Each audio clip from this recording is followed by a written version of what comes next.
Hello, good afternoon, good evening, everybody. Welcome to a Sunday live stream with Branton. This is round 2 for us. Well, Yeah. I guess more like round 3 or 4 because we've been on several lives since then. So, but yeah, welcome in, Brandon. It's we have a good one. We have a good topic for today. Now, are they able to see me? Because my screen looks black. I can see you. Everyone in the comments, let us know if we can see Branton because it was showing black originally, but I can see you now. We got a few people in. I know Jorge's in. If you want to let us know, Jess, you should be here. No video on me.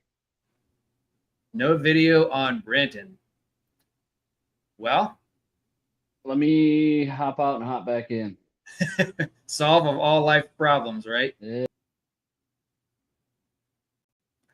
Technical difficulties. We'll see if this works. He'll rejoin back in. But welcome in, everybody. Happy Sunday. Hope everyone has been watching their football games and having a great week. How about that? That looks better. Yeah. We can see you. Or at least I can. Someone post in the comments. Okay. Yeah, there we go. My wife's mean. Can't see him. Switch around so we can't see you. I'm the ugly one in this one, apparently. Very, very funny. Ha, ha, ha. All right, we got both of us in. But happy Sunday to everybody. Hope everyone is enjoying their bittersweet Sunday afternoon, evening, watching their football games, enjoying time with their family and friends, and then doing whatever they do best on the Sunday evening before the beginning of the work week.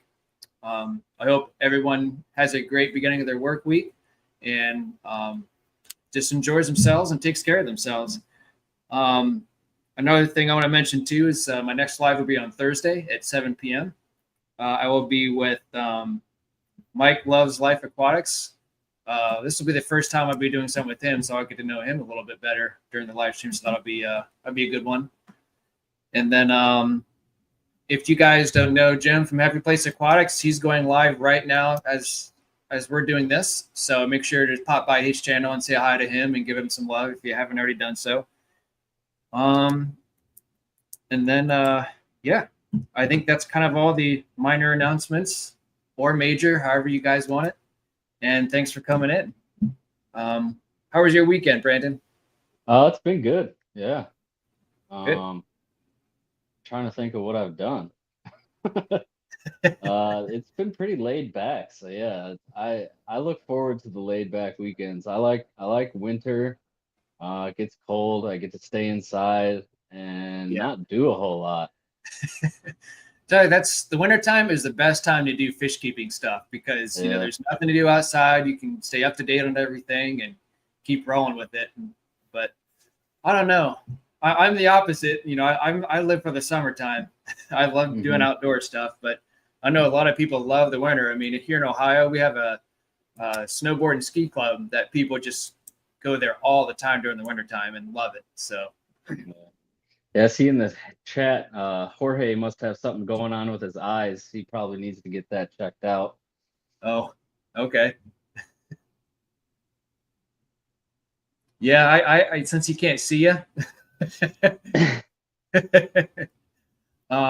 So I'm gonna go ahead and say hello to the people that are here right now. I did in the chat already, but we got Jorge, Ellis Fish, Jody P. Thanks for coming in. Henry's in from Aquarium Fantasy. Jesse's in from Sailing Aquatics. What else we got? We have Jody P. I think I said hi, but hi again. My ugly wife is in here. I'm just kidding. And then what else we got?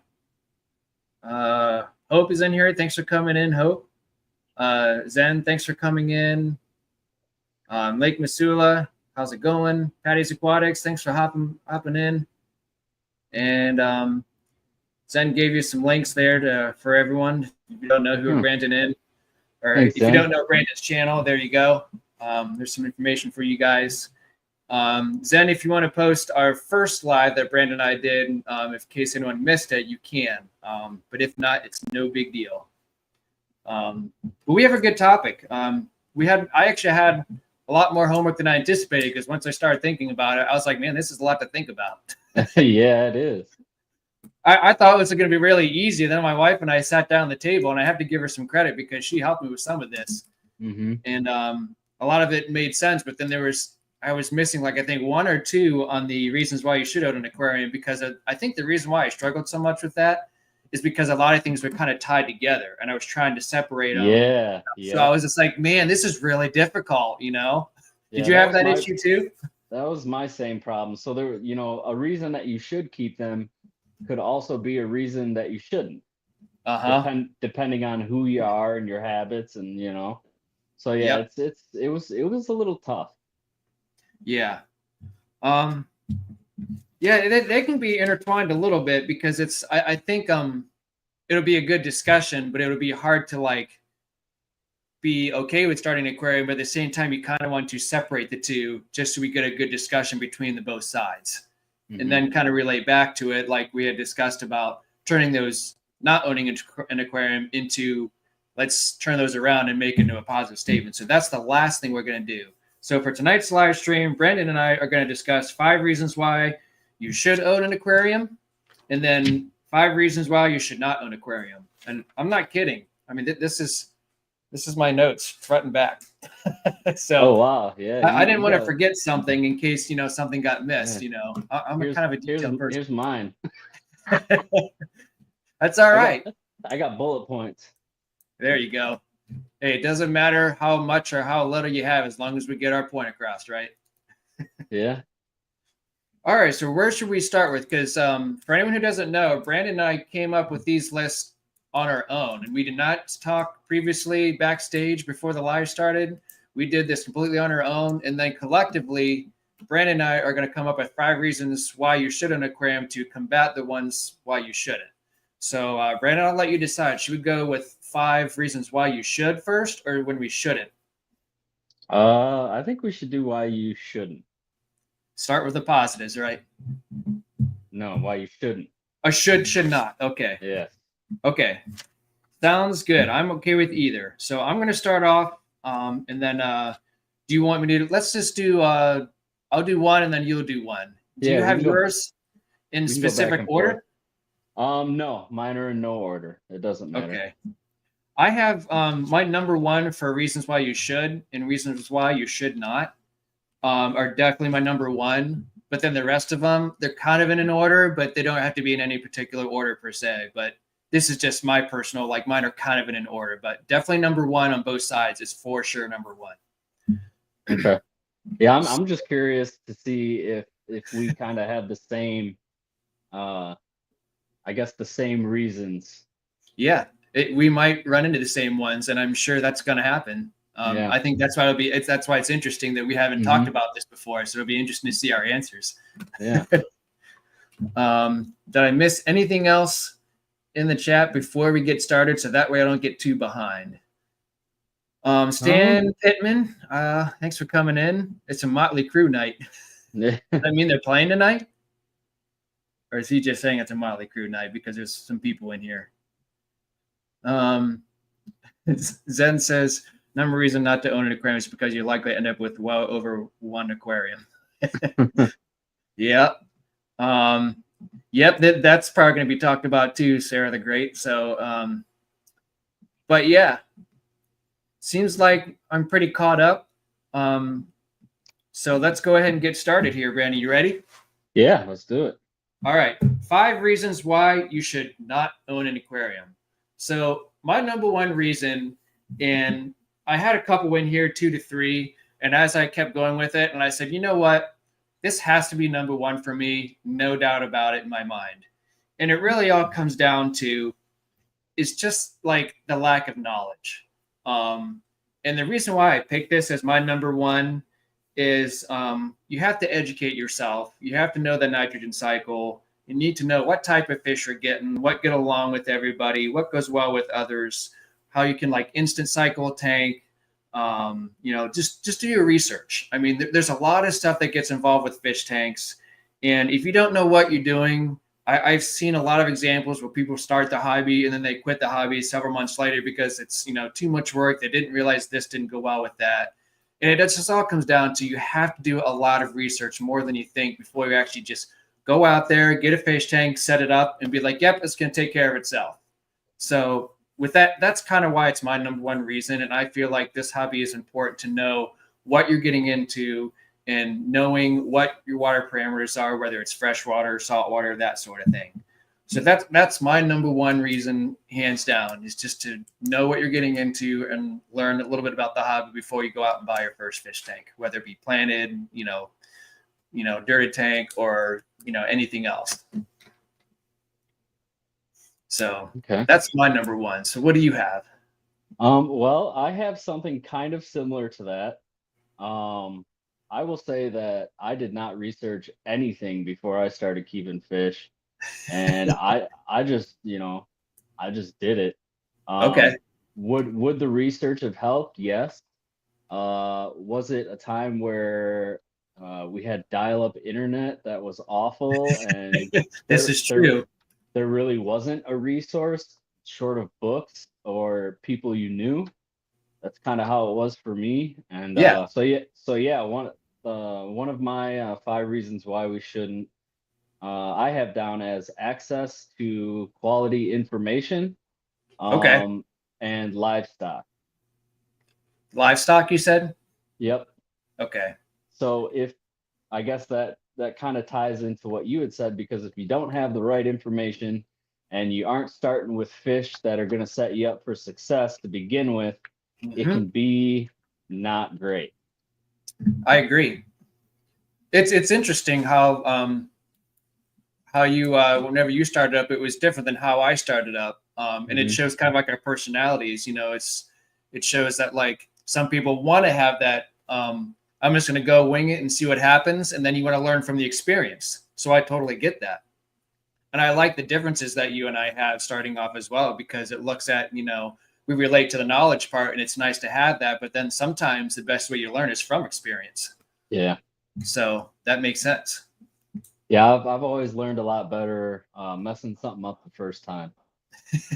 We've all done it in this hobby. I mean, Yeah. sometimes it's the best ways to learn. I've lost 20 something fish at one point, just learning from a malfunction of a heater. So I mean, you just learn to take things as it goes, and that's just part of a hobby. Yeah. It's Is like there thinking anything? all it's like Go thinking ahead. it's like thinking all dogs are nice, and then you get bit by that one ornery one, and you kind of don't go right in for that hug, or No, you kind of the stay next back a time. little bit, and you're like, whoa. Yeah. Yep, totally get that. Is there anything else you would like to add to your statement, along with more that we brought up? Yeah, I mean, having access to quality fish to start with, or quality plants or invertebrates or whatever it is you're trying to do, really makes a big difference, because people Yep. could be doing everything right, but if you don't start out with something that is healthy and I guess not, full of disease or parasites, or half dead to begin with, it could be a little bit hard to stay motivated to actually try and succeed in the hobby if all you know is failure right from the start. Yes. So to go along with that, you want to make sure that your local fish store or wherever you buy your fish from, and this is one thing that I learned too as well, is that you want to have something that's well reputable, someone that you can trust, and possibly a simpler fish to start out with, and just something like you said, something that's going to be easy to maintain, or they're very hardy, so that way you can get used to the hobby sort of thing. And that kind of goes with the knowledge of looking things up on what fish are more hardy than others, what are more dainty as far as water parameters and everything else. I mean, you have to think about what comes out of your tap water, what is that coming out of? Because if you have harder water, like here in Ohio, I mean, water's pretty hard here. So, I mean, generally speaking. So, but yeah, just going to your local fish stores, asking questions, making sure that they understand, the questions you're asking and you're getting solid answers out of them, as opposed to sometimes you may not get the best answers. So it may not be a reputable place to go to. So Hmm. yeah, that makes sense. Anything else you'd like to add before I move on? I mean, I think that's pretty much it. I mean, if you want to go a little more into the information side of it, um, the information, how I mentioned earlier, is way more readily available than it was, you know, 20 Yeah. years ago. Yeah. Um, I meant to touch base on that as well. yeah, But I that mean, makes 20 years ago, it was just, I mean, none of this existed. yeah. So for anybody recently getting into this hobby, I mean, definitely, They I have guess, it made, that we live in a world where everything's at our fingertips. We can look stuff up really easily because there's yeah, just been so much happening. And that's one plus side about technology. yeah, take advantage of that. Back in the day, the only thing you could do is get up old AOL dial up if you had it, and then go to the Yeah. encyclopedia library and look whatever you can, and then just go from the fish store experience. Hmm. So it's definitely more convenient nowadays than it ever has been 20 years ago or so. Yeah.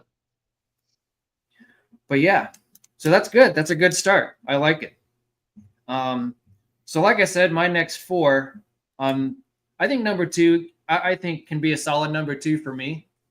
Okay. So you have to compare. So I'll keep going with this. Is this hobby, if you let it go to the, I think, let me share. Yeah, I do have MTS on here. So if you let this go to the MTS multi-tank syndrome direction, it can be expensive. And you have to really think about there's a lot of hobbies out there that can be expensive. If you're going four wheeling, if you're going hunting, you're going to have certain hobbies that are going to be expensive in their own particular way. But I feel like, in my own opinion, that whenever you own fish tanks, I feel like sometimes if people get really into the hobby and they're like, oh, you know what? That fish looks really cool. Or that tank looks really nice. That would look good in my living room. That would look good in my kitchen. And then you start getting into more fish and you start researching stuff.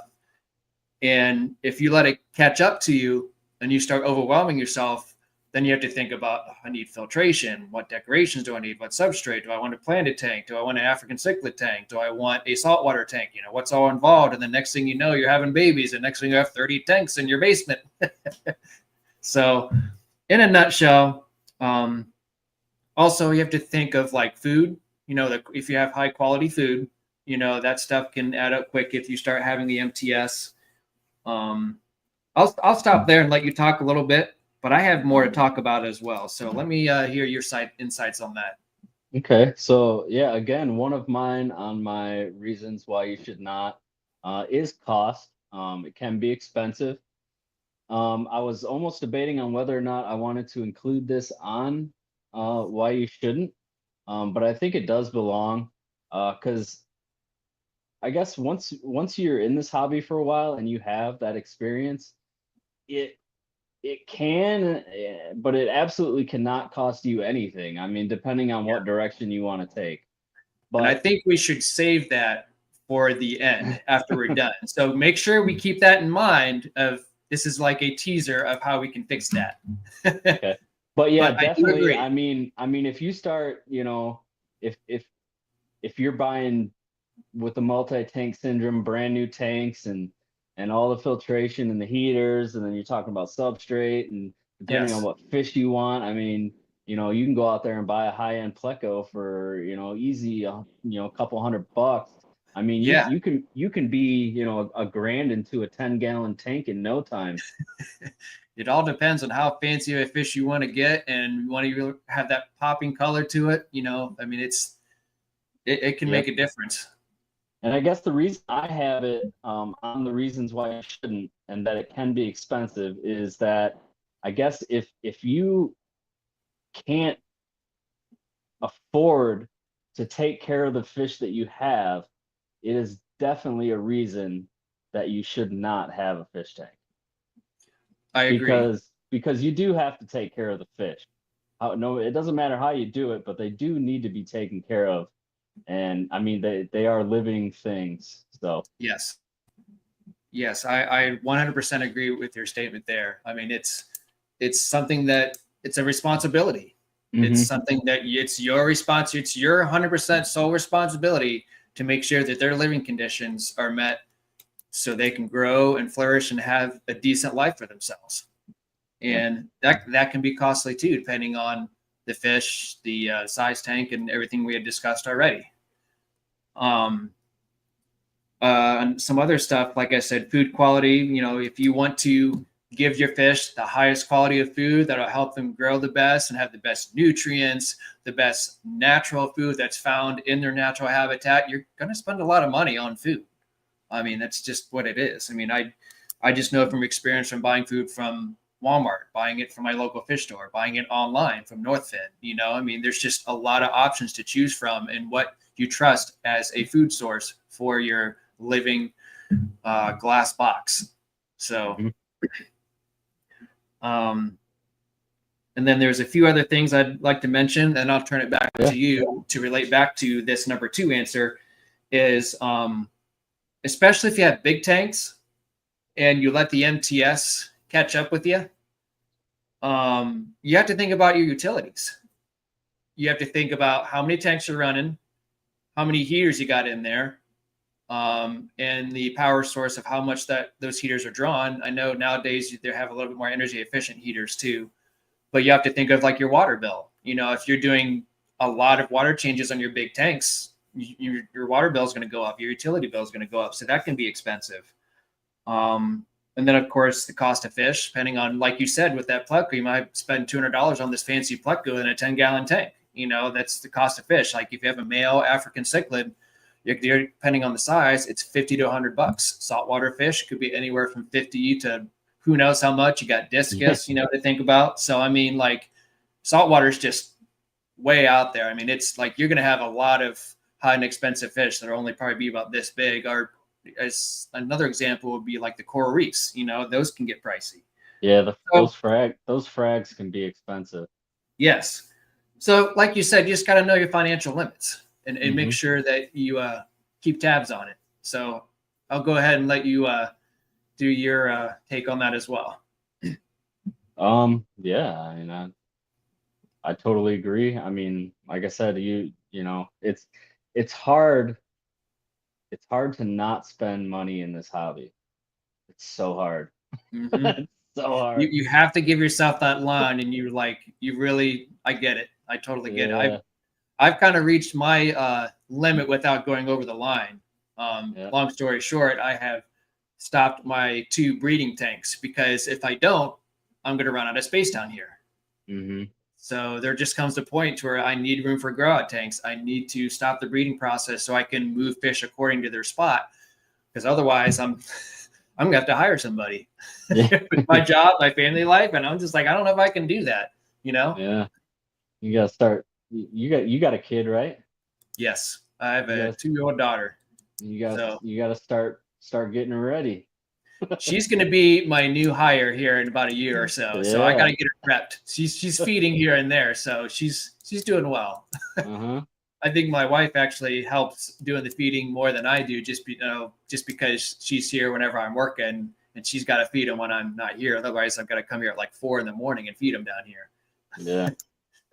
So I always try to give her props because man, she's a trooper for coming down here with the 2-year-old daughter feeding my fish down here. So I try to give her some props for that every time I mention her. So she's a keeper. Anyways, are we ready to move on to number 3? Yeah. Yeah. Okay. Number 3, and I think these next 3 can be in no in particular order. I have down as does your state of living conditions accommodate your fish tanks? And what I mean by that as is not money wise, but what I'm saying is, some, apartments or houses or whatever your landlord has or whatever your house has. I guess more particular, like if you're renting from someone, I mean, let's be realistic here too. I mean, when you sign that agreement saying I will not have pets in this, house, and then, I've seen it happen. I've lived in an apartment before where you sign that agreement, then next thing you know, you see your neighbor, you're like, I don't think they're allowed to have that in there, like I mean, it happens, I mean, people want to do what they love doing. You just have to know the consequences if something were to arise, to know how to handle that situation in the best way possible. So, what I mean by all this in a nutshell is, especially with your bigger tanks, and if you, I guess, in relation between bigger tanks and smaller tanks, if you have a tank leak, does your current living conditions accommodate to a, knock on wood, a catastrophe that if you have a tank leak or something happens, are you well prepared for it? Is your floor going to be able to handle the water weight if something were to happen, or just in general where you're placing your tank? Know the structure of your house, know, have some like preparations as to what to do, where to place everything for your convenience. And it can, because right now everything down here is like on a concrete floor, so I can put whatever I want down here. But if I were to put like anything, like my 125 is upstairs, that's because I know where my beams are. I know where the structure of this house is at, and it can be able to hold that water weight for my 125-gallon tank. Also, if you have, another two things, well, I'll say these two things. I'll let you chat for a little bit, and then I'll put some lines here to continue on. So let me know. Okay. Well, my third thing would be, and again, mine are in absolutely no particular order, but they Okay. kind of tie in with this. I have tank mishaps. So I guess a reason you shouldn't own aquariums would be, I mean, eventually something's going to happen. So if you don't Yep. want to have to deal with that, don't get them, because Yep. something sooner or later is going to happen.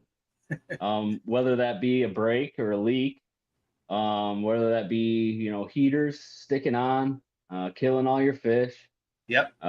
disease running through the tank, wiping out all your fish.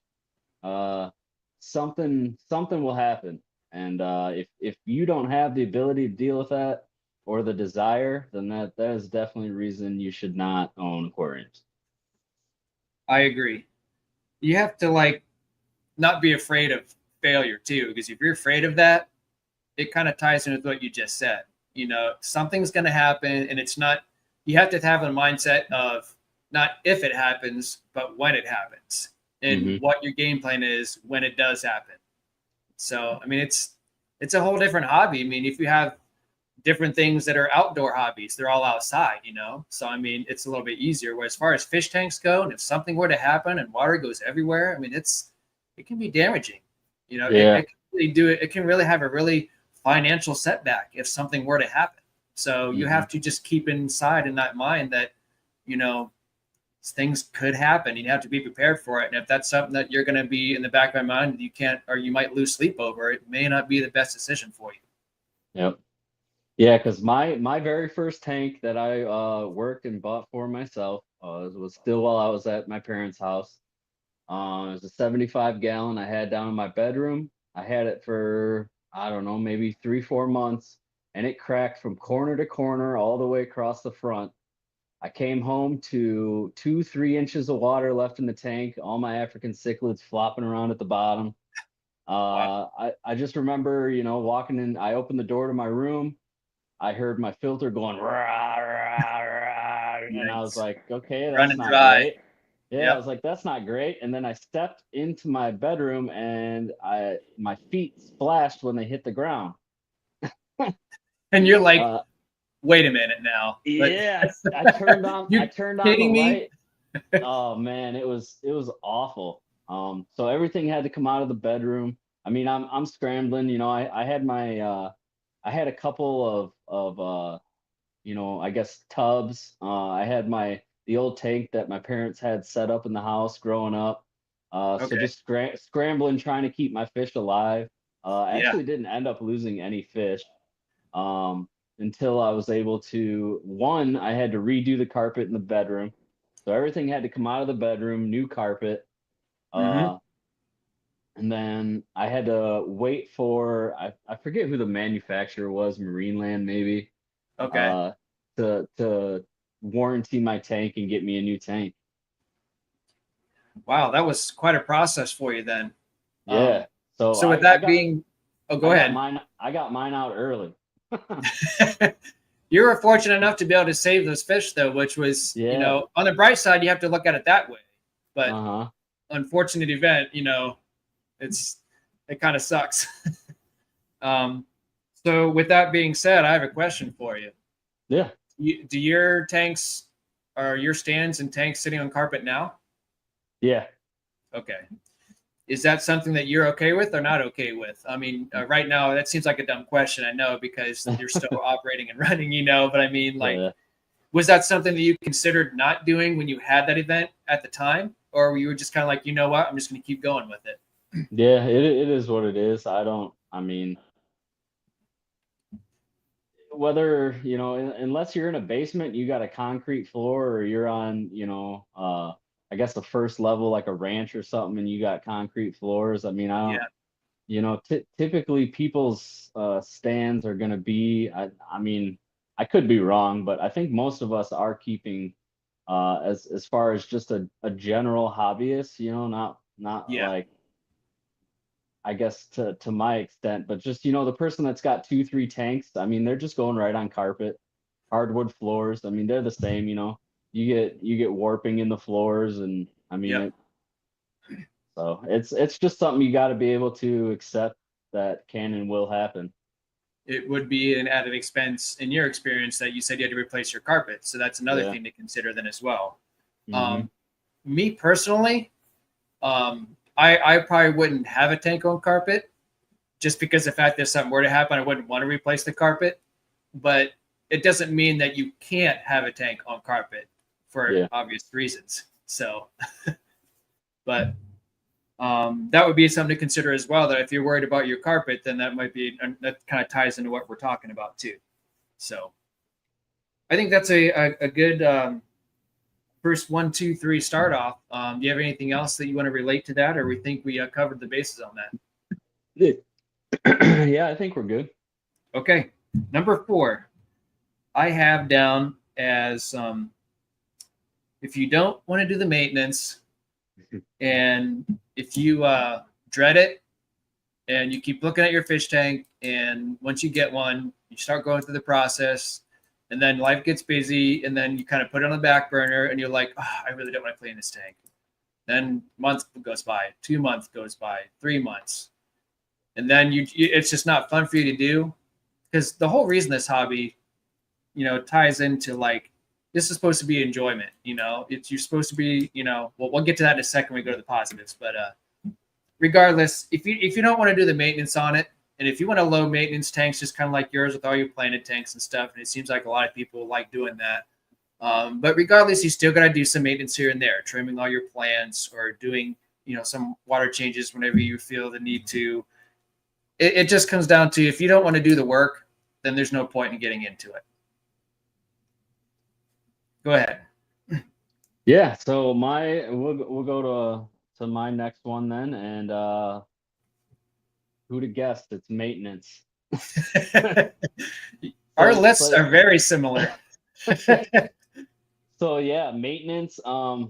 Again, kind of on what Joe said. I mean, if you're not willing to do the maintenance, if you've got a busy life, so I have maintenance, and then a little arrow pointed to, uh, time away, vacations. I mean, these are all things you got to take into consideration.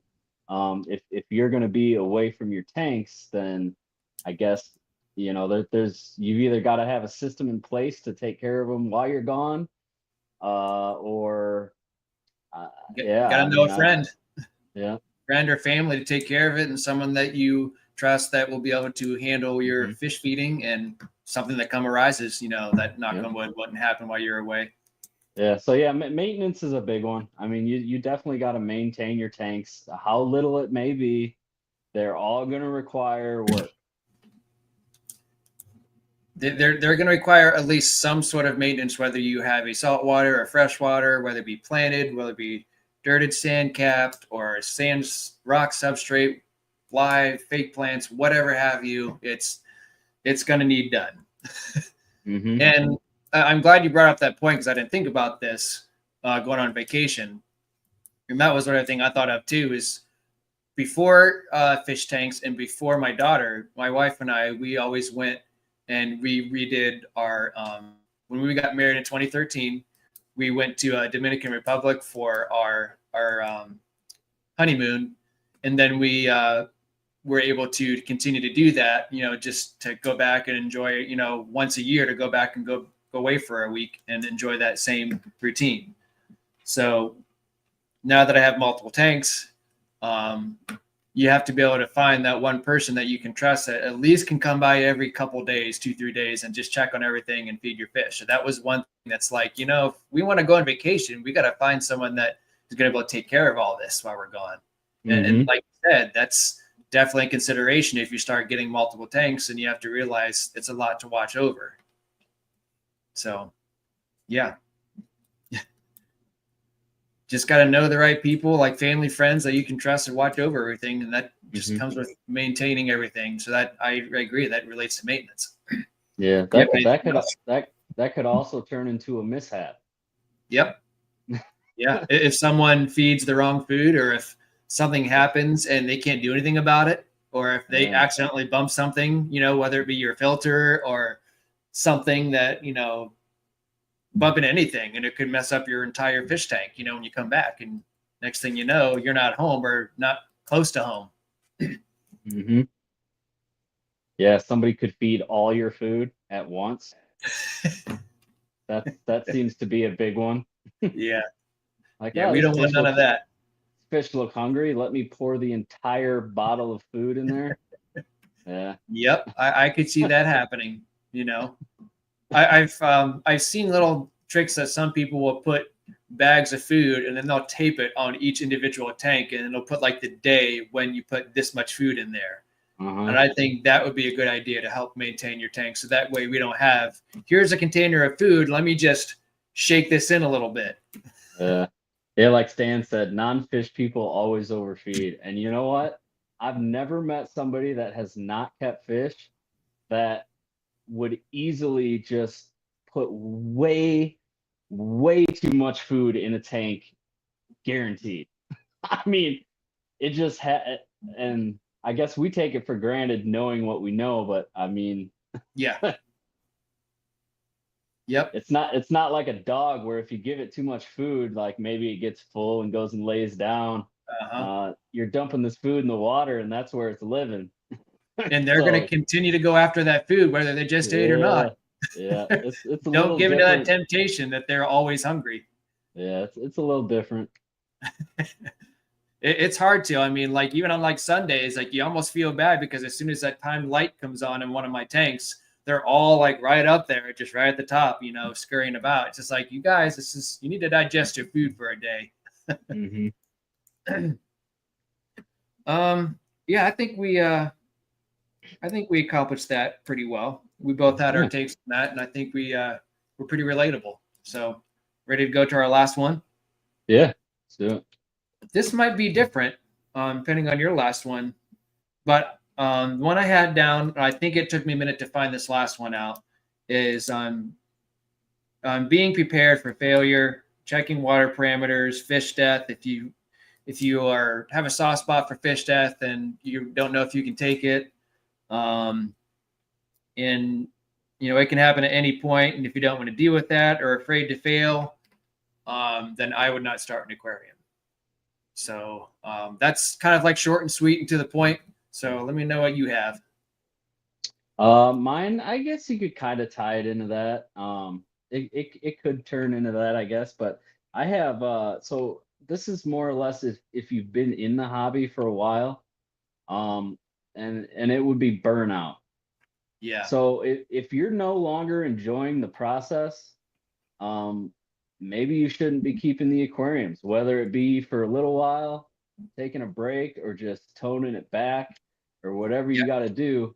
But if you're not personally enjoying the things that are happening with your fish, with your life, whatever's going on, you shouldn't have aquariums. I agree. I didn't think about burnout, so I'm glad you brought that up. Because it's kind of like where I was talking about earlier in the when we first started this is I'm preventing myself from that burnout. So that's why I have to stop this breeding process, because there's that line that I have to keep within that range so I don't get tired of this or overwhelm myself. Because if you get overwhelmed, then that's how burnout would start to it would correlate with that, you know? Yep. Because yeah, I mean the burnout just kind of snowballs into a whole bunch of other problems, like it rolls into the maintenance. You're not wanting to do the maintenance anymore, so your fish aren't Yep. healthy. You're starting to have fish Yes, die. It's kind of a snowball effect. So it if is. if you're starting to experience some burnout, you should really step back and consider what direction you want to go into. Yeah. And I'm glad we were able to fall back on the few previous things that we had already talked about, like you said, about dreading maintenance, and that's correlating to burnout and that sort of thing. So a lot of this stuff is relatable, but separate in their own entities. But I feel like these 5 topics we've discussed are important to bring up. So that way, if someone's interested in doing some of this stuff, that this is not a point to scare someone out of the hobby, but just know your limits and know everything that you want to do as far as your living circumstances, your financial situation, and just learning to do the hobby. We don't want to get you afraid of it, but we just want to let you know, hey, this is something to consider while you're getting into this hobby. So I'm glad that all worked out. We had a similar list, and we both had stuff that we didn't think of, and we both got to bring those topics up to light, and I'm glad we did that. Yeah. So onward to the positives. Yeah. So now you said you had a little bit harder time with the positives than the negatives, right? Yeah, and I couldn't understand why, and I think I got through like 2, almost 3, and then I was just kind of like, I had a problem. I think the reason being is because I was relating them all together, and I had a hard time separating them. And so that's when I really had to dial down and ask my wife, Ashley. She might be in the chat still too, but I actually had to help her, or excuse me, she had to help me get in everything separated and then think about more things to correlate with everything that was down my list. So I think that's the reason why I struggled a little bit. Whereas the failures, I was like, oh yeah, that's definitely number 1 for sure. And then we'll go from there. But my number 1 on this is definitely my number 1 for sure, hands down. But we're going to flip this around a little bit. So I want to hear from you first. So number 1, well, are yours in particular order for this as well, or no? Nope. Okay. Well, throw me what you got, and then I will just relate it just exactly how you did with mine. If I could pick my number 1, I guess it would probably be so what I have wrote down is sense of accomplishment, responsibility, creativeness, and pride. So I take pride in the things I do. It makes me feel good when my fish breed. It makes me feel good when I can help others in the hobby. It makes me feel good when something goes how it's planned to go. In general, the fish keeping hobby has actually, lifted me up quite a bit throughout its existence. Okay. That's some really solid points. I can relate to that as well, just because of my whole fry operation and realizing how amazing it is to see these African cichlids carry eggs in their mouth, and then you're able to take them out of their mouth to put them in tumblers and then watch them grow from there. And I'm sure from your breeding process of everything that you have, I mean, it's just absolutely amazing. It's, not as amazing as maybe, I guess, like childbirth, I guess, per se, but I mean, like, that is truly the most amazing thing in the world. And you don't get too off topic. I mean, I'm hands down, that is the most amazing thing in the world to me. I can agree. But you don't realize it till you have your first kid and you're like, oh my gosh, like this is nuts. But fish keeping, to keep on subject, is definitely something that's truly amazing, especially when you start seeing these things grow out and they start to pair up or they start to mate and they start to do their natural thing of how they reproduce. And if you haven't seen it before and then you see it in person, it's like, oh my gosh, I think I can see something happening. It's really neat. So I'm looking at my list here. It's not number one, might not number two. So it's number 3 and 4. So I gotta try to pick one that best relates to what you have. I'm gonna go with. So we did talk about breeding, so that's my number 4. But let me try number 3 to relate with you. Mine is to try something new. Go out of your comfort zone and do something fun. And you did mention a sense of accomplishment, right? Yep. Pride in your work. So that's why I picked number 3. So do your best, even though you've never done it, and stick with it and be successful. So I think that's a good pick on my end. So that's definitely relatable. And it's nice to be able to do something, to have a sense of accomplishment and be able to share it with the world here on YouTube, friends, family, relatives, that sort of thing. And just have that sense of accomplishment, knowing that you did that and that you'd be able to share with everyone. Because I've had people come here and they're truly amazed at what I've done down here. And it's makes you feel good. It makes you want to continue to do it. And I feel like that should be a reason to own an aquarium, to have that feeling of, I want to share with you what I did, and it's been great. Yeah, that is a very good feeling. I mean, it really is.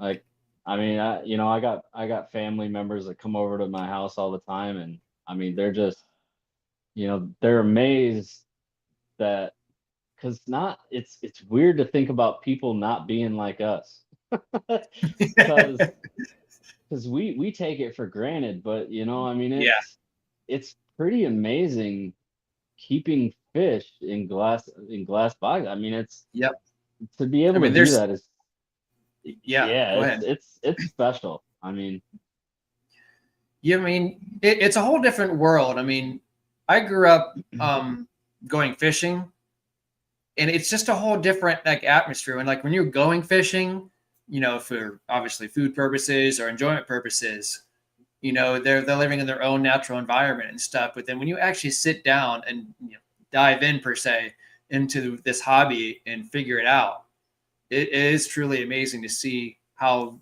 fish react.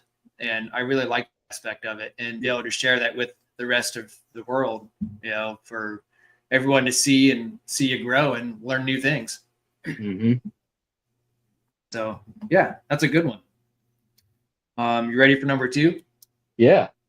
All right. Yeah. So go ahead. So for me, number 2 would probably, if I'm going to try and rank these, we'll try and rank the reasons why. And my number 2 on my list would have to be stress relief. Keeping fish for me, I mean, I've got some head issues from time to time. I've got an overactive brain, that's for sure. And I find that keeping the aquariums,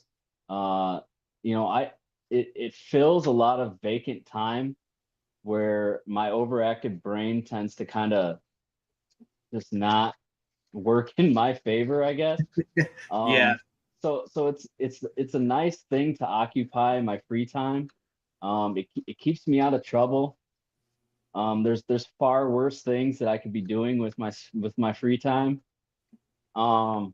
And yeah, it's just, I mean, to work a 10-hour day, I work 10-hour days every day, and to come home and see my family and have dinner, and then just know that those tanks are waiting for me at the end of the night, is just to kind of decompress. It has done me a lot of good over the years. So that would be my number 2. It's just the whole, I guess the stress relief factor of it. Number 1 reason, hands down, was right there. Yeah. That, without a doubt. I've seen multiple channels talk about how therapeutic that this hobby can be. There's I cannot remember the channel offhand, but the guy was in the military and he started the fish keeping hobby, and it is, a cured, I guess maybe not cured for lots of better terms, but it's helped him with his, help me out here, Brandon, whenever they're in the war and then they kind of. PTSD?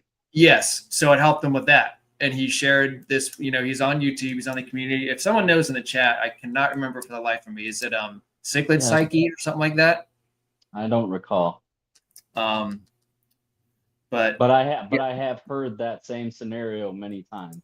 yes. Yeah, it is a really good stress reliever. I mean, yes. I mean, it distracts you from the everyday stressors. I mean, everyone that goes to their Monday through Friday job or whatever job they have, there's might be something going on in the family, and it's just one of those things that as long as all your things are in check and you're doing your maintenance and you're taking care of your fish, sometimes it's just relaxing to come home and just sit in front of them and just watch them interact, especially if you have a really well set up tank that's been seasoned tank that's just working. It can it's like animal assisted therapy in a sense. Yep. So whenever you have that making a difference sort of thing, like we talked earlier, it increases happiness. I mean, there's tests that if you look up online, it's like proven tests that this is very therapeutic and reduces anxiety and can be very relaxing. So by far, hands down, that's my number one reason. Awesome. Without a doubt. Is there anything else you want to add to that before we move on? Not really. That about does it. I mean, it's Yep. like I said, there's far worse things I could be doing with my free time. Yeah. Than keeping fish. And you see a lot of people not using their free time too responsibly, yeah. And, responsibly, wisely. I mean, yeah. And really you can interact with your kids. If they're into it as much as you are, then that's just another bonus, I mean, Yep. if you're doing something with your kids and spending quality time with them, because that's the stuff that you don't want to miss, especially I guess like at any age, but I think me particularly, since I have a 2-year-old, this is stuff that you don't want to miss out on when they start, 2, 3, 4, 5 years old, and they start to learn along with you. It's just, if they enjoy it as much as you do, granted, they're not going to enjoy everything that you do, because they're their own person and stuff, but it's something you don't want to miss out on. So I get it. Yeah, and I guess that would kind of, what you had just said there ties into my third one. All right, let's go. Being a conversation piece for one. So it's definitely a conversation starter when somebody walks in and sees a nice looking tank. The bonding with the family. So like I said, my kids, getting them involved is a really fun aspect of this hobby. Kids naturally, I mean, I don't know if all kids are the same, but I was always drawn towards nature and I guess living things, seeing them up close and in person, whether it be going to the zoo or whatever, it just always really fascinated me. And I kind of held on to that and carried it over into where I am now. So if I can, do that same thing for my kids, that would be cool. Yeah. And then just the curiosity of it all. I mean, there's so many, so many things and different ways to do this hobby that you almost can't ever really, I mean, you can get bored of it, but from a stance of, have you tried this yet? Yep. Chances are there's something out there you haven't. Yeah, just like I said earlier, it's out of your, try something out of your comfort zone. Yep. Mine ties in with number 2, and I have pure enjoyment of the aquatic life. Yeah. It just comes down to love for animals, taking care of the plants, the fish. Some of these fish, their personality, they know their owners and that sort of thing. You get certain fish that when you walk up to the tank, that they're all right up front, whether they're hungry or not. I mean, it's just one of those amazing things to see. And if you can experience that with your family and spend time with your friends and family while doing that, I mean, that's what this hobby is for. You're supposed to be here to enjoy the hobby. If you're not enjoying it, then it comes down to a point to where, you probably shouldn't be doing it. But the main point is to stay positive on these 5 steps and just to enjoy the hobby. Sorry, I had to get a fan going in here. It's getting hot. It's like 80 degrees. It's like 80 degrees in this fish room. So It's 76 mine, 77. So I mean that's why I'm Yeah. always drinking water. I'm down here because it gets pretty warm in here too. Like I start to get Yeah. parched. Man, that's something I did not account for, was bringing something up to drink. Now you got me thirsty. Well, Yeah, if you BYOB, don't. I guess bring your own beverage. Yeah. Well, I got my earbuds in, so you go ahead and bring up another one. I'm gonna grab something to drink. I can still talk, but I won't be in the camera. Okay. Um, do you want to? You can still hear me, right? Yeah. Okay. So, are you pretty happy with the third one that we've gone through? Do you have anything to touch base on that? Because I think it's a pretty good answer as far as being Yeah, able I to think we. enjoy the life. So, and be able to share with others. I like the points that you gave, and I feel like it relates to what I have as well. Yeah, definitely. Yeah, I think we hit on it pretty well. I mean, there's, just the fascination of it all is just crazy. Yep.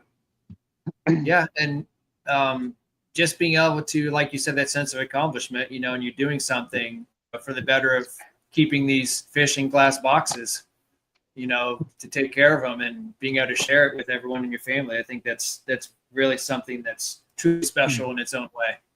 Mm-hmm. And what makes this hobby so unique. Um, Yeah. but go ahead with the number 4 answer if you're ready, All right, let's see here. because this where it Um, might differ a little bit. But go ahead. yeah, so I guess kind of what kind of ties into what we were just talking about would be the and we kind of hit on this with a couple of other ones, but the ability to help others in the hobby is a big reason why I like to kind of keeps me going in the hobby. Yeah, If you like helping people, there's a lot of people that can be helped when it comes to this hobby. I like it. My last 2 answers are different, but I like your answer because if you're seasoned in the hobby and have a few years, whatever how many years under your belt for your fish keeping hobby, and someone wants to start it, one of my friends recently started it within the last several months, and he had all sorts of questions, and I was able to answer for him. And if you're able to help someone in the community, and that's why we have this YouTube community as well to help each other out. Then I think that plays a special part in it as well. Um, so I like that answer. Um, why don't you give me a couple other points about that and see if I can relate it to my other 2? But I'm not sure if I'm going to be able to, because I think that related to the a couple, like you said, a couple other things that we'd already talked about. But Hmm. give Yeah, me I a couple other mean, thoughts you have. um, it kind of ties in with I guess reasons why you shouldn't, with the whole information thing. Yep. Why I have it up here is that you could really make or break somebody's I guess longevity in this hobby right from the start. I Yeah. mean, if somebody just getting into the hobby has someone they can rely on, and they're willing, I mean, they have to be willing to accept the things you're saying to them, which can sometimes be a little hard, Yeah. depending on the personality of who you're trying to help. But if they're willing to listen, you can really set somebody up for success early on, and Yes. kind of be able to pass down that, then the hope would be that I guess eventually they're going to do the same thing further down the road.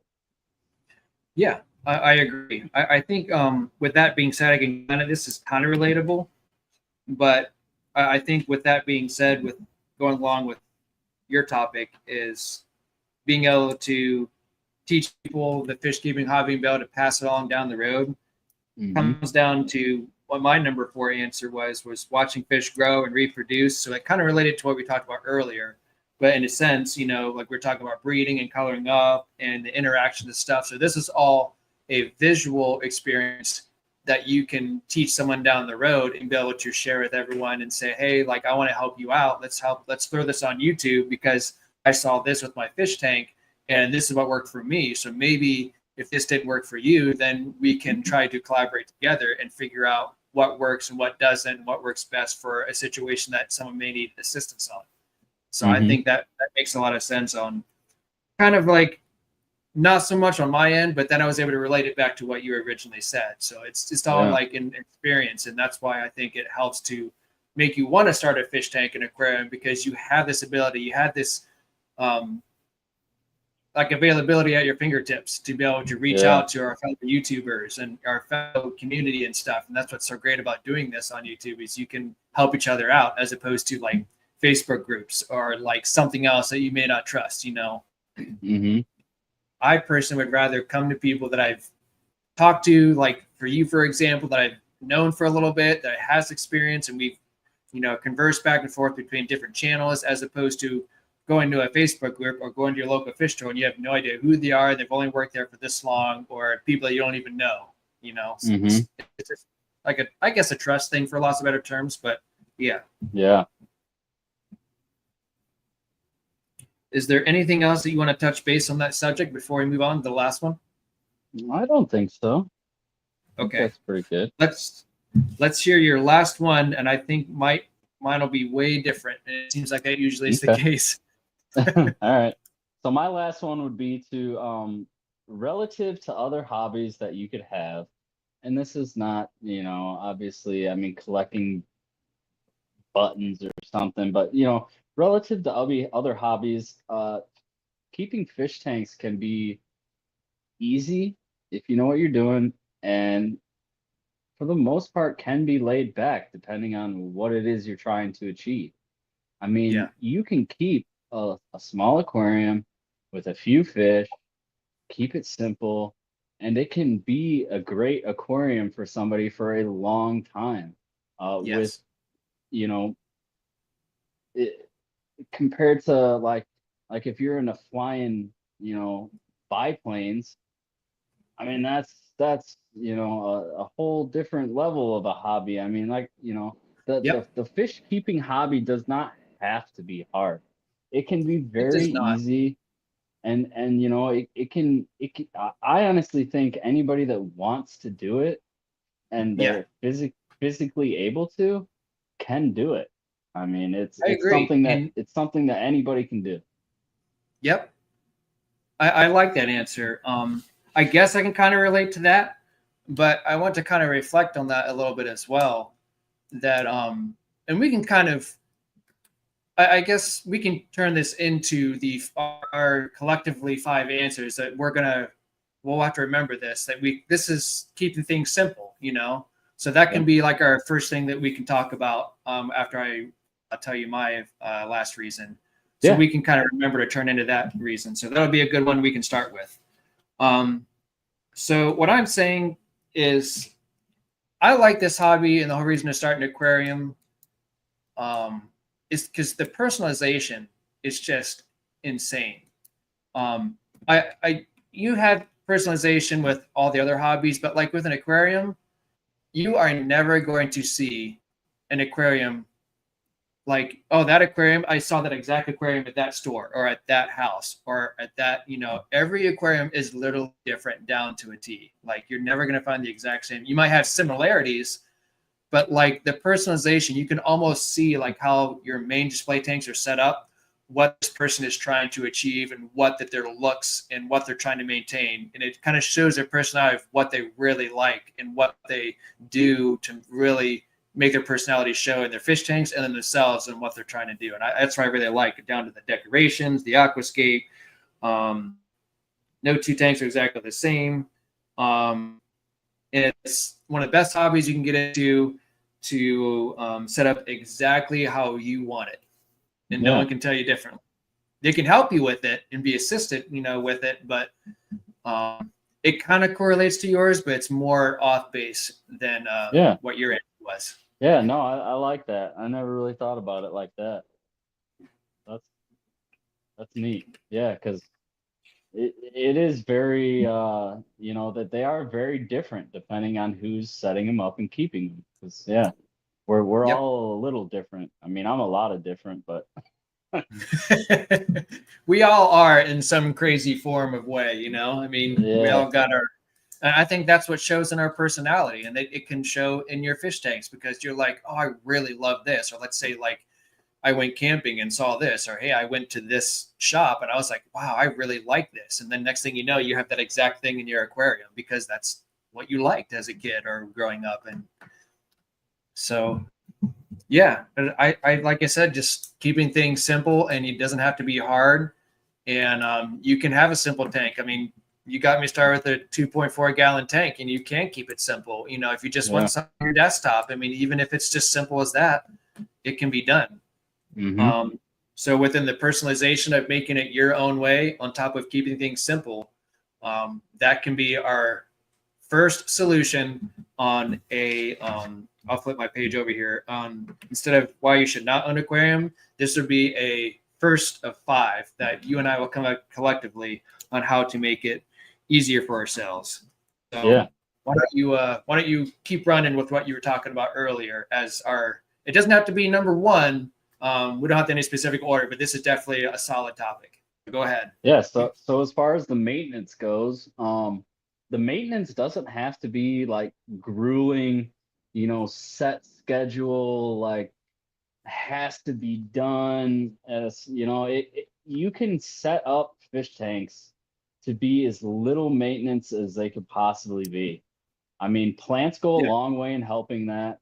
They're going to take care of your water probably a lot better than you're capable of. So a tank with a heavy plant load um, really doesn't require much maintenance.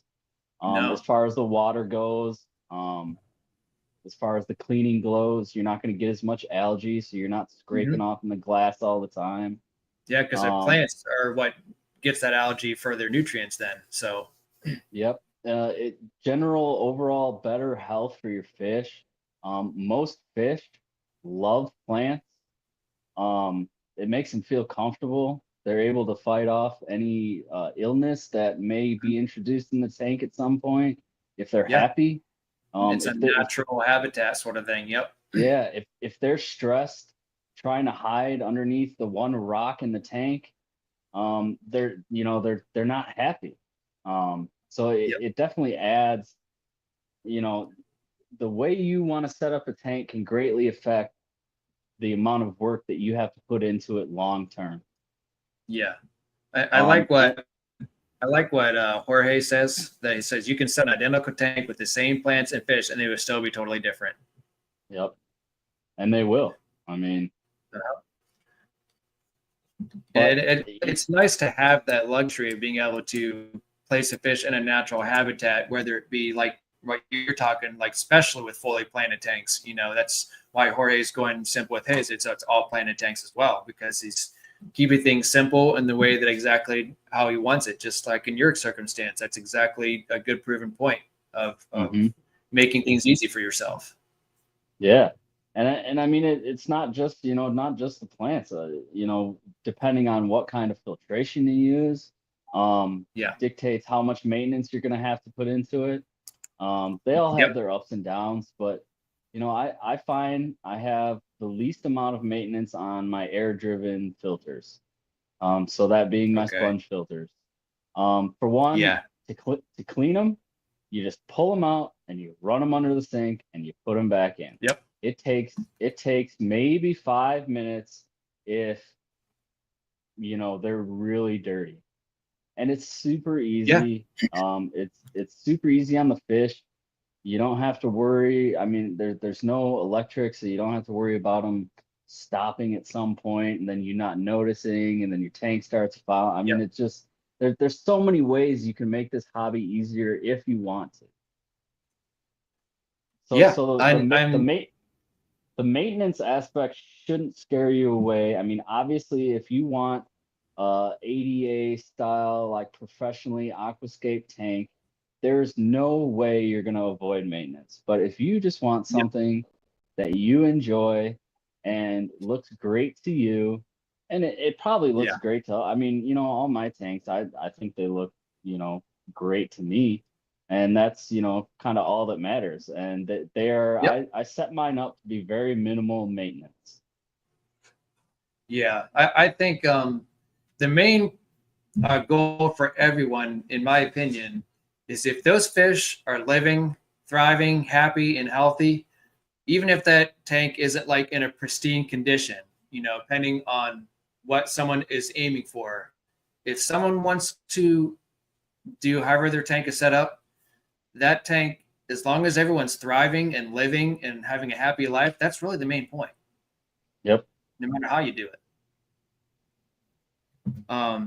So correlating with that, I'm going to start off with two, and it reflects back to cost.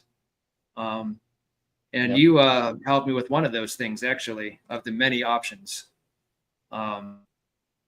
So one example is Menards buying that bag of sand, or like Jim from Replace Aquatics. He told me when I met him the other day that he said that he used was it concrete blast or sand blasting or something like that.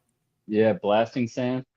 Yeah, so he used some of that too, and he said it was like $5 or $6 for a bag or something like that. But I've bought high-end expensive sand, and now recently I bought pool filter sand from Amazon, but not the specific one that you suggested at Menards, which was a lot cheaper than the pool filter sand I was already getting. And it does the same thing, it serves the same purpose, Yeah. The only difference between the two, and I don't want to get too off topic here, is I did rinse off the one from Menards a little bit, just because it does have a little bit of the brown in it when you're first out of the bag, but it didn't take long. That was just, I know I don't think you rinsed yours out of, I believe, right? No, Okay. when I first started using pool filter sand, I would rinse it, but then it got to the point where it's like, man, this is a waste of time. I said, the amount of debris and dust that I'm getting out of this pool filter sand for taking the time to even pour it into the bucket and run water through it just did not weigh me putting it into the tank and filling up the tank and just letting it settle. And then really, if it comes down to it, all your sponge filters will gather up all that stuff anyway. So you can take out and squeeze it out and just start it over again. Or, you fill it up and you do a quick water change. It's almost the same as rinsing it. Yep. Yeah, and that's not bad at all. So that's going back to topic, and that's, a way to find ways to keep things simple, and then make things inexpensive. So buy pool filter sand. You don't have to buy the high and expensive sand out there. You don't have to buy that decoration that's $75 for one piece, or you don't have to, there's ways that you can combat that. Go to Facebook Marketplace. I mean, there's hundreds of things out there that if you want to take the time to drive an hour and a half away to save yourself like $100-something bucks, like, to me, that's worth it, because you might spend $30 in gas, but it's better than spending, it's better to save $100 as opposed to, like, you're saving $70 as an example. Yeah. So whenever our family goes on vacation, we like to go camping a lot. So, we're usually go camping by bodies of water. Our most recent trip was Lake Superior. We were up pretty much as far north in Wisconsin as you can get, up in the Apostle Islands. And I took all kinds of rocks home. I combed the beach. I brought all kinds of wood home. I took the sand home from that beach. Honestly, you could just be out enjoying yourself while also, collecting things for your aquariums. I mean, it's, just because the store puts it in a fancy bag with a fish on it doesn't mean that at the end of the day it's not just it's just rocks like anything else. It's just wood like anything else. Natural sand, and it's just stuff. I mean, now with that being said, go ahead. I don't want to interrupt you. Go ahead. I was just gonna say, I mean, there were fish living in that lake. I mean, that wood's falling in the lake. Those rocks came from around the lake. I mean, it's a natural habitat in its own itself. So do you now, with that being said, do you do anything when you bring them home before you place them in a tank somewhere? Nah. Nope. The sand was dry. Yeah. Well, Yep. I mean, it depends. I'm not taking the sand from the bottom of the lake. I'm taking the dry Yeah. sand that's on the beach. So Uh-huh. yeah, I did rinse that sand to take out any of the bigger organics because there's like chunks of roots and Yeah. clumps of whatever. And so yeah, I cleaned it up a little bit. The wood, I don't really do anything to. I make sure I'm picking dry pieces. I don't Yes. like stuff that's already wet because you don't know what's in it. And then the Yep. rocks, I mean, rocks are pretty safe. That you can't really Yep. unless you're taking the rocks right out of the water and dunking them into your tank. I mean, once a rock dries out, you're pretty good. Yeah, because you have none of the anything that could have been living non-beneficial bacteria, anything that could harm the fish potentially is all dried up and it's dead, Yeah. sort of thing. So that's the important part, is to make sure to grab something that's dry. So that makes sense. hmm Um, what other stuff can you save money on for number 2 before we move on to number 3? I mean, if you're comfortable enough doing it, all these tanks behind me are used tanks. Yeah, The I would the say if you can go that route, I'd go that route too. Yep. The stand that they're on came out of the trash bin at work. The diamond plate on top of that metal stand holding all the tanks on the stand that came out of the scrap pile at work. All these lights, they're old lights that I haven't used anymore or got cheap used. Same with all the filtration. Yeah. Pretty much I put this room together as cheap as I possibly could. And I kind of went in knowing that I was going to do that just to see how low cost I could do it. It's kind of like an Mhm. experiment for myself. And I Yeah. mean, you know, what I got behind me maybe cost me a couple $100. That's it. I mean, Yeah, that's not bad. that's not including what's inside of them because the fish Uh-huh. can, like we talked about earlier, can be a little expensive. Right. And uh Yeah. the longer you're in this hobby, the more you like the more expensive fish. So Yes. we won't talk about the fish, but Yeah, we want to stay on a positive note for the end of this stream and not get yeah. too outrageous. My But yeah, I I mean have a you mixture between new and used tanks, and I knew that going in when I first started the fry operation. All the 20 longs I bought new, but all the 10 gallons were I had bought one new whenever I first started the hobby. Then all the rest of them were used. I had to buy a new one at Walmart recently because I had one that leaked, but that was just because Walmart was literally like 5 minutes down the road, and I said, you know what, I just need this tank because this other one's leaking right now. Long story short, so I just had to swap them out real quick.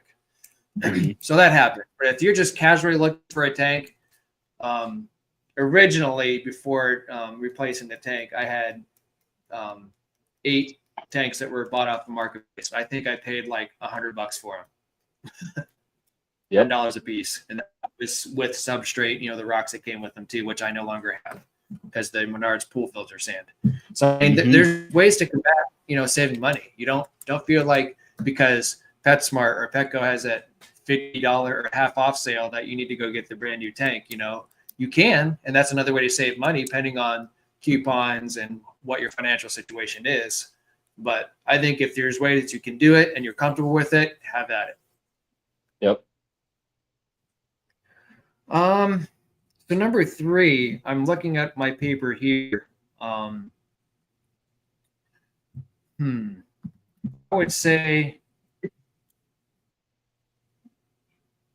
I think we should touch base on maintenance. What do you think?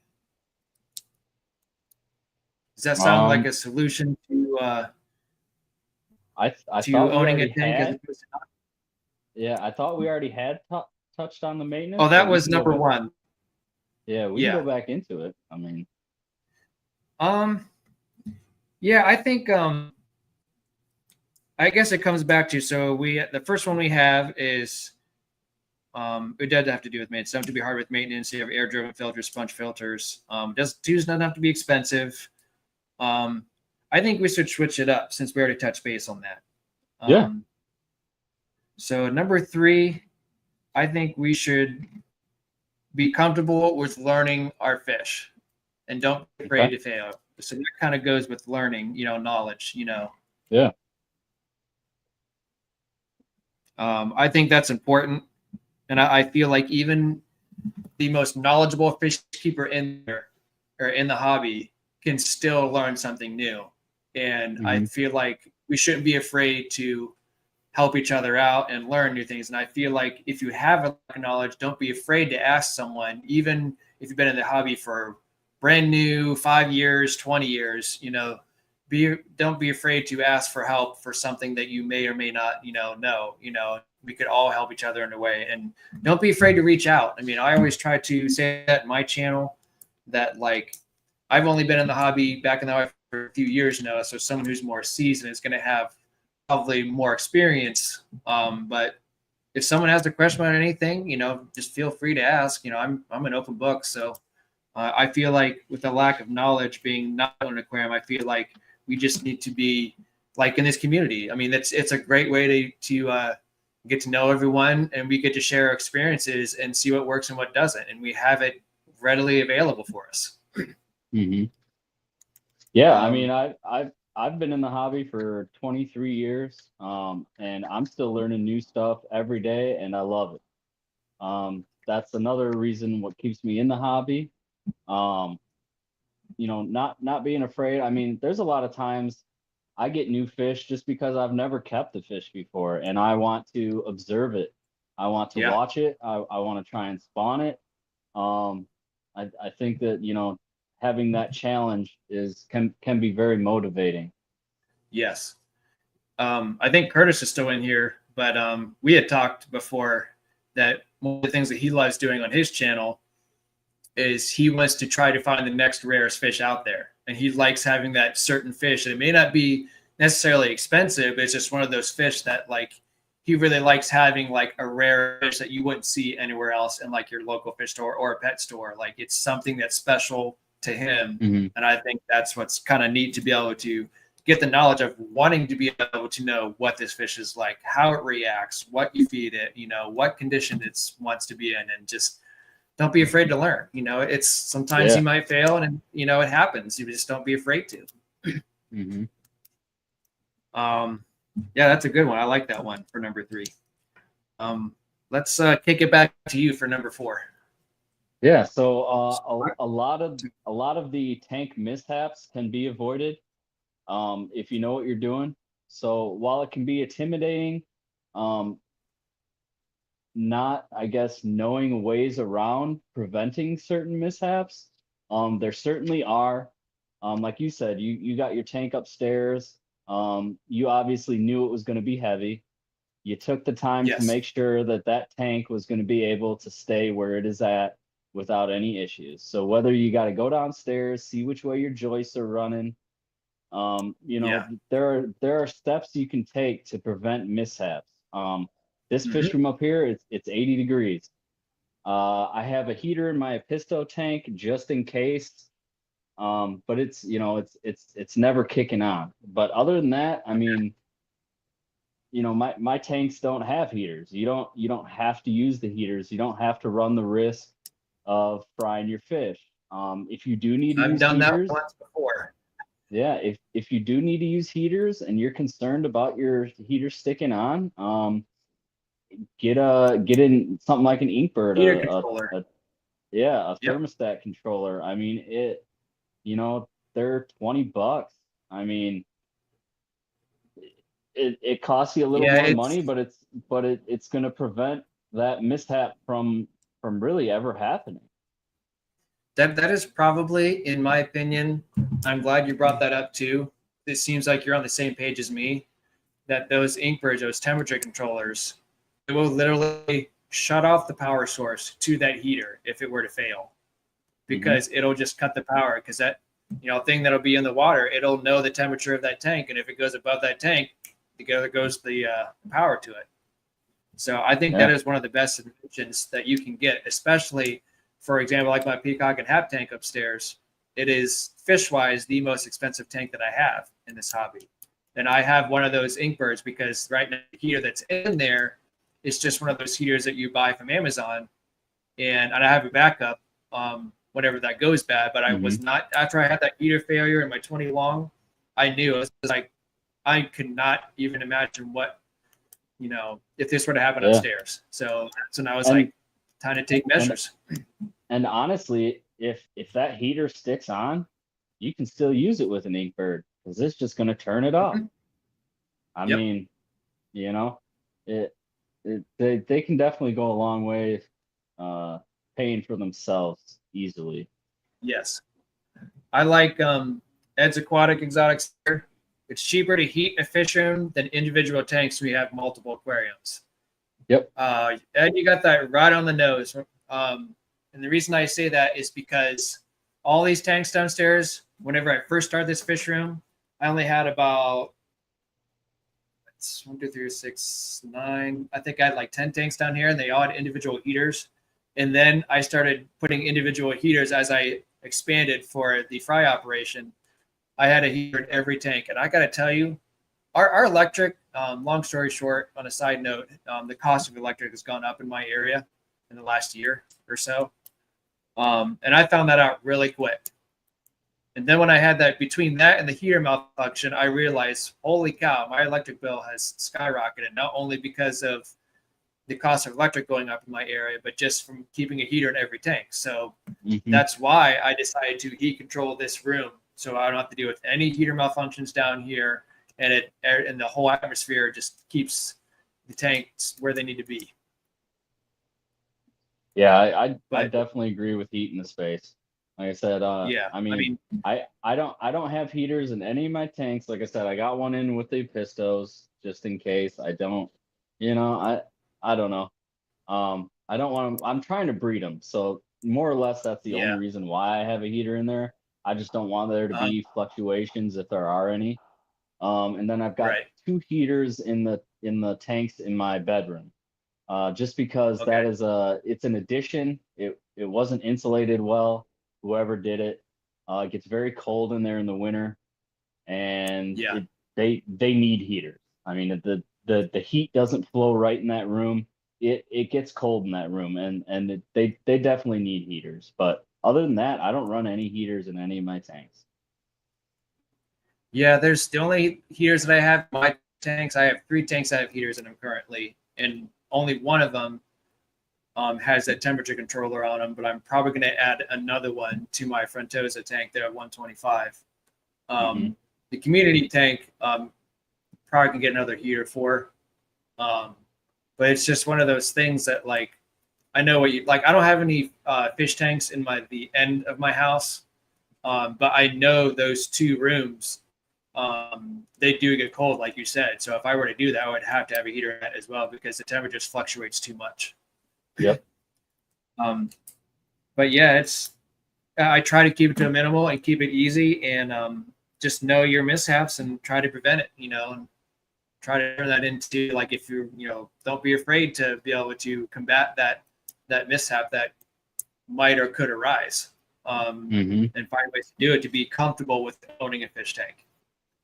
So we're down to our last one on ways to turn those 5 reasons not to own an aquarium to turning it into owning an aquarium. So my 5 reasons was a lack of knowledge, be prepared for failure, can be expensive, state of living conditions, and don't want to do the maintenance. So I'm trying to think. We have the last one on my list. The last one on my list that we haven't hit on would be the burnout aspect of it. So I think that's a good one. Yeah, ways to prevent the burnout would be to just stay within your means.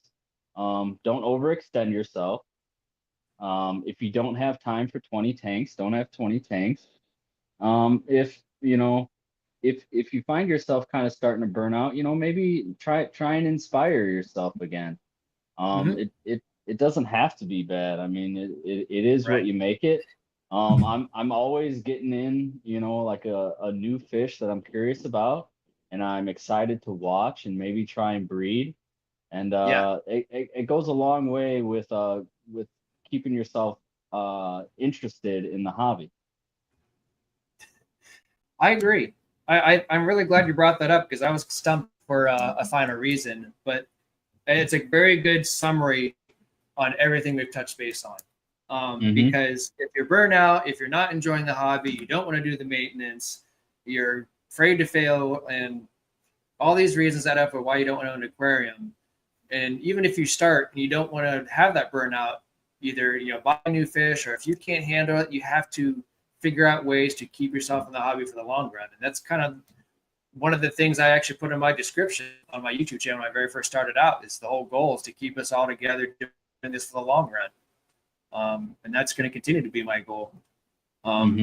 Is not to get burnt out, know your limits, know your financial state, know what your living conditions can handle, and just like you said, like, don't get burnt out.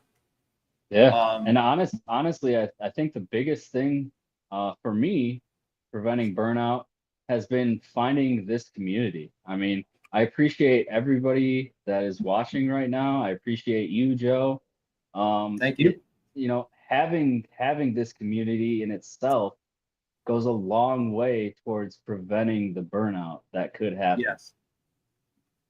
Yeah, I agree. And I appreciate you being on here. And I feel like this discussion alone itself, I think it brings a lot of things to light.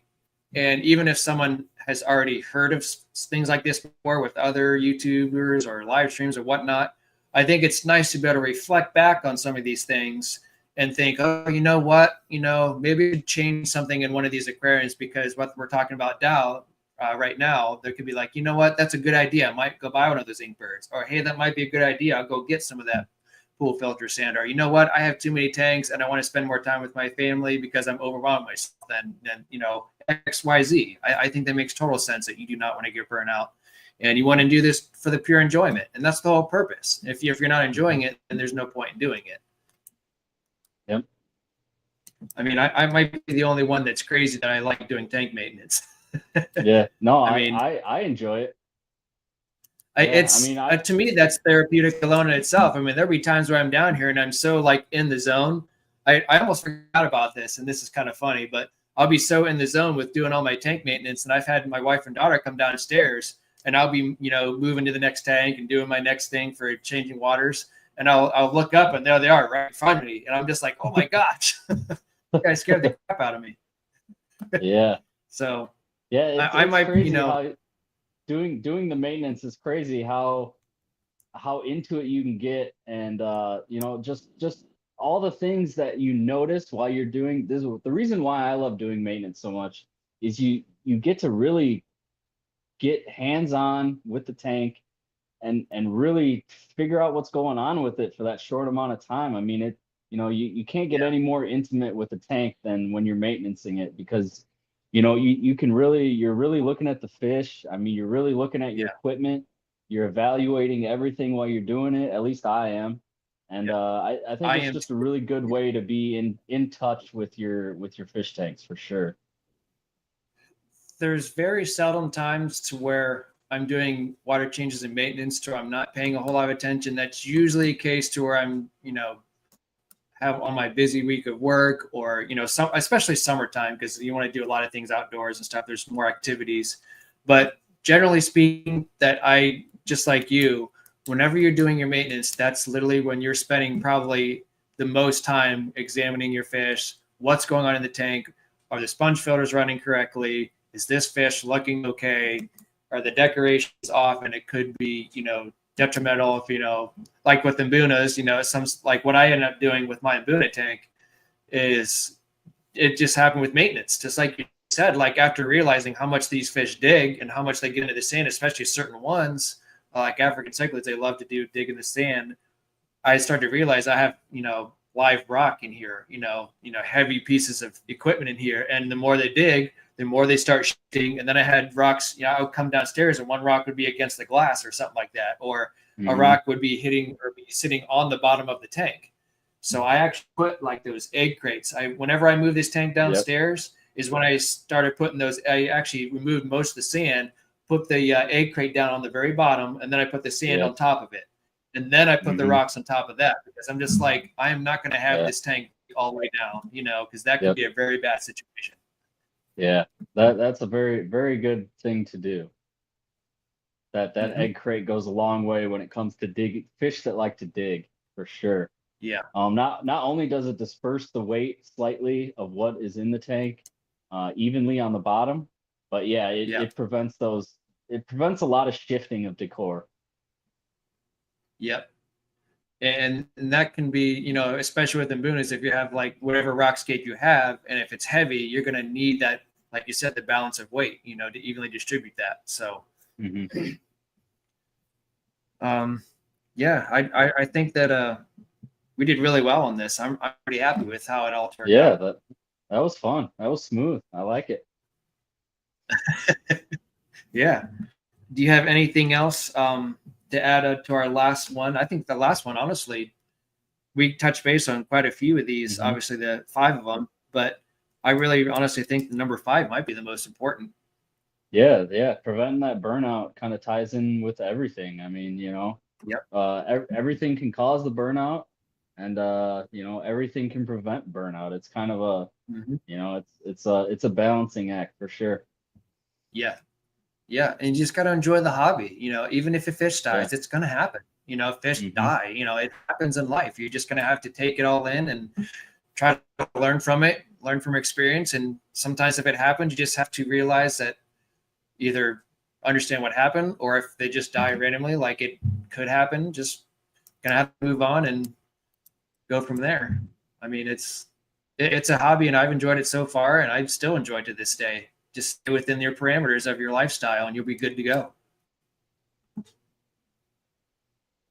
Let's see here. MC says, yeah, I like that. I'll issue a challenge to everyone. Spend at least 1 hour a day doing something with your tank, including looking at it. Yeah, I mean, that's a good point. And that comes with doing tank maintenance as well. Even after you're done with maintenance, as amazing it may feel, whenever I'm done, I'll even spend an extra half hour, 45 minutes to an hour just making sure everything is where it needs to go, make sure I didn't bump anything into it. And then after you're done doing your maintenance, to make sure that whenever you leave the room, that it's going to be exactly how you left it when you come back in. Whether, you know, the fish, it's really gives you a little dive deep into what's going on in your aquarium. And I think that's important. I mean, it's easy for my peacock and hat tank because it's in the kitchen. So like we're eating dinner there, we're next to it, we're always seeing it. Same with the frontosa tank. It's in the dining room. We have the dining room table there. So we're easy, to be able to see that.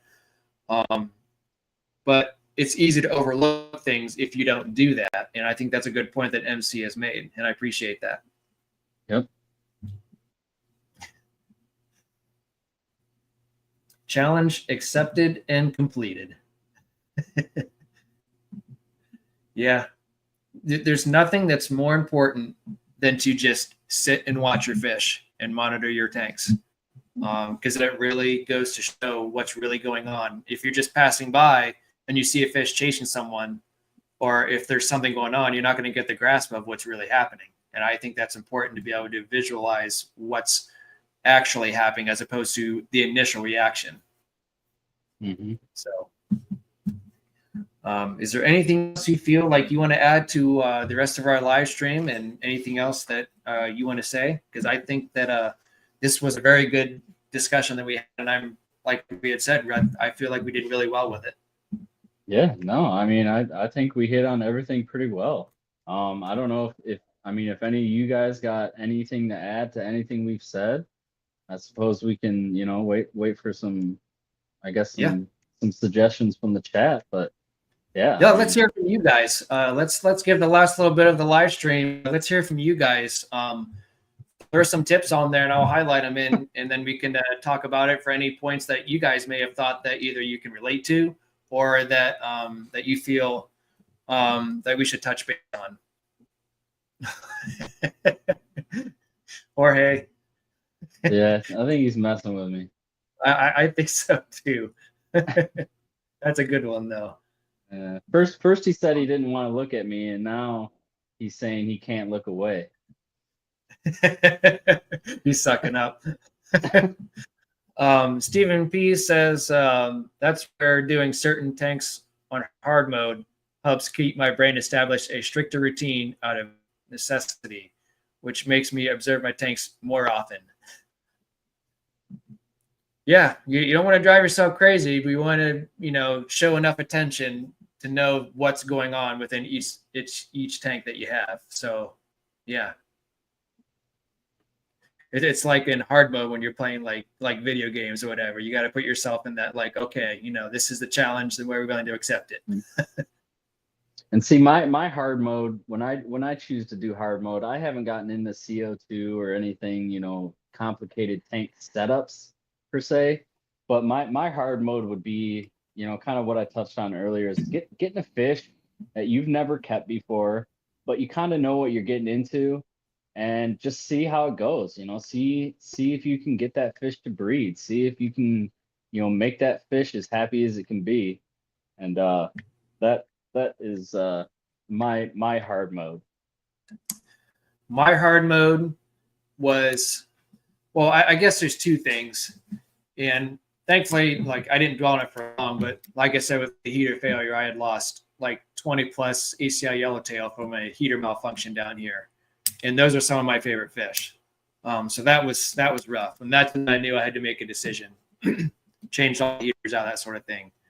But my hard mode came earlier on in the hobby, and I have I wouldn't say the 2.4 gallon was hard mode. That was a challenge I've never done before, so that was fun, and I really liked doing that because it was something out of my comfort zone that I've never done, and I'm glad I did. But my hard mode came early on in the hobby when I first started learning that whenever I thought something was wrong with my imbunas, and because their mouth was so big, and I was like, what the heck is going on with their mouth? It's huge. And then I realized after looking it up, what they can do. And then I looked up more and realized, holy cow, you can put these things in egg tumblers and you can take the eggs out of the fish. And the first time I did that, I was so nervous. I didn't want to, kill the fish and trying to do this, and open their mouths to get all the eggs out. And then that was a crazy thing for me. So that was my hard mode. Okay. I don't miss stripping African cichlids. I am done. Yeah, I am spent. I have more than enough that I need, and I will more than likely be. I'm going to be raising several of these up for myself, but these are also going to be given away or sold, like especially the males. I would like to at least earn a little bit off of them to help me do some kickback for the hobby. So yeah. Whip says, hey, Whip, he put 10 hours a weekend. I think I've never really tried to count it up, but a couple hours on Monday and Wednesday, 3 to 4 hours on Saturday, and 3 to 4 hours on Sunday. Friday's hit or miss. So he's got a good schedule going on. And I think I'm glad I brought that up too, because I think if you get a routine going and you have a schedule set up, I think it kind of correlates to, not getting burnt out and dreading the maintenance sort of thing. Because as long as you have a schedule and you have a certain thing that you always do on a regular basis, then you won't get tired of it. It's just something you got to do, so you don't have to dread about it. Yep. And yeah, see, I'm kind of like MC, like what Mike said. I try to take at least an hour a day. It doesn't have to be any certain tank or any, but assessing what I have and then acting accordingly. So whatever needs to be done in that amount of time, whatever I can get done, I get done, and then I pick it back up, when I need to. Obviously, if something needs to be done, I take the time to do it. But just doing that little bit every day will really help you from falling behind and then having it be a larger chunk of your time all at once. Yep. I agree. Do you have a program for yourself as far as, do you have an app that when you got to do your maintenance, or do you have something written on a dry erase board, or like, what do you do as far as your maintenance goes, or you just do it? Yeah, I just do it. Yeah. I've been doing this for so long. I just, like I said, I have that dedicated time every night that I'm doing something. Okay. I'll look around and I'll see what, prioritize what needs to be done more than another thing. And I just do it. Yep. Yeah. And that's nice because, like I said, you've been around the hobby for, you said 20 plus years, right? Mm-hmm. So you can almost have a knack for this sort of, you already know what's expected, and it keeps you busy, and you're always keeping your mind, in the know of what's going on in your fish room and what you need to do. And I think it's a very good trait for any fish keeper to have going, down the road and continuing on in the hobby. So yeah, I like that. But yeah, getting in that routine and getting into that sort of thing. Sometimes, just like what Shirley says, if you don't have a schedule, it's okay. But as long as you can, balance your life out, as long as you can do that, you're good to go. I mean, everyone has their own certain thing that works well for them. And that's what's great about this hobby as well. They do things, what works best for them and works great for them. And as long as you figure that out, and even if it's not exactly routine based, if it works for you and it's been working for this long and your fish are happy and healthy, then that's the main goal right there, and doing what you love. Yeah. So basically after this live stream, I'll be gearing my tanks up to be without me for 3 days. I'll be in Chicago doing some product training. Okay. So the girls are going to be taking care of my tanks for 3 Nice. days. And I mean, honestly, the way my tanks are set up, if I fed them, real heavy tonight, heavy in the morning tomorrow, and then heavy tomorrow before I left, they got no issues not being touched for 3 days. But I have my family, and they enjoy doing it, and they know what to not do on a basic level. And if I have that there, why not utilize it? So yeah, and that's very, very, very fortunate for you to be able to do that. You have your family be able to take care of your fish whenever you're gone. It's kind of like with me. Whenever I'm busy at work on my long 6 days in a row, I'm very fortunate myself as well that my wife is able to feed the fish and take care of everything. And there's actually been times where she said, "Hey, I need to call you. There's something going on." And then I would say, "Okay," and I would tell her how to do something, and it's nice that you have that, as a backbone to say, if I'm not here, that you can trust them with feeding, taking care of the fish, and watching out for anything that might be different, so. Yep. And it's nice to prepare them for that as well. So like, if I know, like, for example, if I'm about to go on my busy work week, I do my water changes. I set everything up. I set all the food up to where they need to go. If there's certain foods that certain fish need as far as age and size and that sort of thing, I put them on my tanks and make sure everything is right where they need to go, because there'll be times so I may not even come down here because I come home I leave when it's dark and I come home when it's dark in the wintertime. So there'll be times where I may not even come down here because I might, my work might get extended or that sort of nature, but I might come down here with the flashlight and just kind of generally do like a pass through of the tanks, but I'm not down here like she is when she's feeding them, so it's a little different.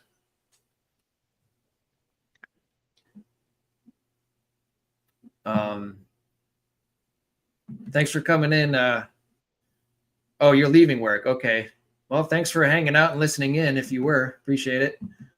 Shirley says her daughter helps her out, or I'd never be able to do it. It's pretty extreme when people are offering to pay admission to your tanks. Yeah, it's nice to have people around the area and the community to help you out. So that's good. Is there anybody else that feels like they want to contribute to our conversation tonight? Like I said, we've done well. I'm happy with the turnout.